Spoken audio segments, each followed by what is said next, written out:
This is Optimal Relationships Daily, episode 1537, the 5-step negotiation process I use to lower my monthly bills by 25%, by Tervooren of Riskology.co.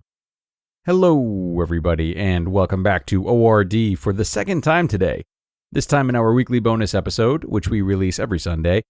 I'm your host, Greg Audino, and today the article we'll be sharing was originally aired on Optimal Finance Daily, so you're going to hear our host over there, Diana, read from this article that is all about improving negotiation techniques and saving on monthly bills.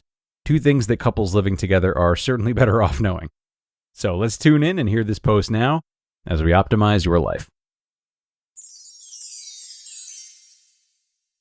The 5-step negotiation process I use to lower my monthly bills by 25%. By Tervooren of Riskology.co. Anyone who tells you something is non-negotiable is in fact using that as a negotiation strategy themselves. Those of us familiar with haggling know the truth. Everything is negotiable. Where I am in the US, negotiation is typically reserved for used cars and flea markets. It's not customary to question the price of something that doesn't fit in those categories. This means people who sell things in my part of the world are at a huge advantage. You can set your price at whatever you want and most won't argue. What if it wasn't like that? What if you had the power? What if you decided how much your phone or internet bill is? These are the things you pay for every month. Over time, they add up to tremendous amounts. What if you could cut those bills by 20% or more just by learning a bit of negotiation psychology?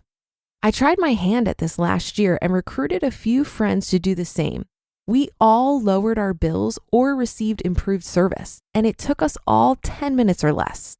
Here's a brief rundown of everything you need to know to learn the psychology of negotiation and get big companies to let you decide what you're going to pay. How to negotiate your monthly bills. Last year, I teamed up with a Portland news station, KATU, to test the major principles of negotiation on big companies like Comcast, AT&T, Verizon, and others we all tend to pay a lot of money to. The questions we wanted to answer were, number 1, do the principles of negotiation still work when little customers like us try to strike deals with enormous corporations? Number 2, can anyone do it? Number 3, if so, how much work does it take to get a decent deal? I recruited a few friends, prepared some tips for what to say and how to respond when they spoke to a representative, and we set to work. After a quick bout of verbal kung fu, my friend Kia was able to lower her internet bill by $15 a month. Another acquaintance, Heather, doubled the mobile data her provider was offering without paying extra. As for me, a leisurely web chat resulted in a 25% savings on my home internet bill. The results were exciting, but hardly surprising. When you know the fundamental principles of negotiation, and it doesn't take much work to put them to use, you can get a better deal on anything. Here are the 5 principles you can use, starting now, to lower your monthly bills. Principle 1, speak in a friendly, assertive voice, no matter what happens. When you start negotiating with someone, no matter who they are, the goal is to get what you want. That's easier to do when the other person likes you. Your friendly, assertive voice is the one that's always calm and courteous, but never gives in. Compare it to how a mother would deal with a toddler having a meltdown in a store. I know you're very upset because you can't have the dinosaur toy. I still love you. Also, you still can't have it.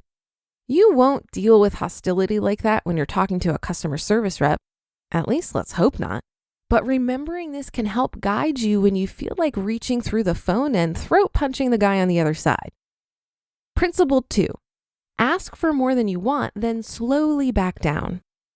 One of the keys to successful negotiation is to make it seem like you're on a team finding a solution together. One way to do this is to give in here and there. When you give in, the other person feels more comfortable doing it too. But you still want to get the deal you need, so it's important to start by asking for more than you want so you'll have room to move down. This brings the other person to your side without giving up what you actually want. Principle 3, only negotiate with someone who has the power to do so. When you call customer service, you'll usually talk to a first-line representative who has no authority to negotiate at all. This is a strategy they use. The first-line rep will tell you how sorry they are and how they understood your position, but that they can't do anything about it. Don't give up when this happens. Instead, ask to speak with someone who can help you with your request. There is always someone who can, but they may be 1 or 2 transfers away. If you feel like you aren't getting anywhere, there are 2 things you can do. Number 1, hang up and call again. Big companies have lots of agents. If you try a few times, you'll get someone willing to help you. Number 2, ask to cancel your service. You won't actually do it, but this will always get you to someone who can negotiate. Big companies have whole departments dedicated to keeping you from canceling. They know it's more expensive to get a new customer than it is to keep you. So the person from this department will almost always have authority to make billing exceptions for customers. Principle 4, always have a backup solution. Sometimes you just won't get anywhere when you're negotiating over price. For one reason or another, it'll become clear that lowering your bills simply won't be an option. This might be the case if you're already on one of the lowest tiers of service and they know you're already not making the company much money to begin with. When this happens, you can do what Heather did with her cell provider and negotiate for better service at the same price tier. The more solutions you propose in any negotiation, the more likely it is you'll find something the other side will be more willing to negotiate on. When you find those, focus in. Principle 5, know when to stop. There's nothing worse than a negotiation that never ends. To leave both sides feeling good, you want to come to an agreement quickly. To know when to stop, though, you have to go into your negotiation knowing what the least you'll accept is. Before you get on the phone, ask yourself, what's the lowest I'm willing to go and still be happy? When you know that number, you can skip a lot of frustration and confusion. You'll know quickly if you're never going to get there, and you can adjust if you want. Or you'll know when you're close enough to what you want that you can call it a deal and be on your way. Knowing what you'll accept before you start is key to getting what you want and keeping a negotiation from dragging on. The best deals go to those who ask for them. Just like anything in life, it's rare to be good at negotiation if you don't practice it. It's not complicated or difficult to learn the basics of negotiation psychology. What is difficult is getting yourself to put it to use when you're not used to it. Whether you feel like you're not skilled at it or you're just uncomfortable asking for a better deal, remember that life is for the taking. You won't get anything you don't ask for. Talking to a representative on the phone or even chatting online is one of the best opportunities to start practicing and improving your skill. Take 10 minutes and try it out today. It could save you tens of thousands of dollars. You just listened to the post titled The 5-Step Negotiation Process I Use to Lower My Monthly Bills by 25% by Tervooren of Riskology.co. As someone who negotiates contracts for a living, I can tell you that this is all great advice. I think another thing that's really key for negotiation is to be willing to walk away. It doesn't apply to every negotiation. You definitely need to understand when you have leverage and when you don't.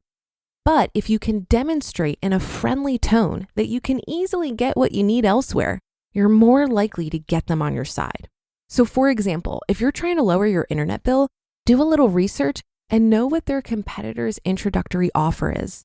When you call, you can say something like, I'm planning to cancel my service to take advantage of this great rate from XYZ company, but I wanted to see if you were first able to match that before I move forward. Another thing that has worked in the past for me when you're not getting a good response from a customer service rep is to reach out to the company via social media. Often social media for major corporations are run by external agencies that have budgets for appeasing disappointed customers. It's much more costly for them PR-wise if you write them a bad review.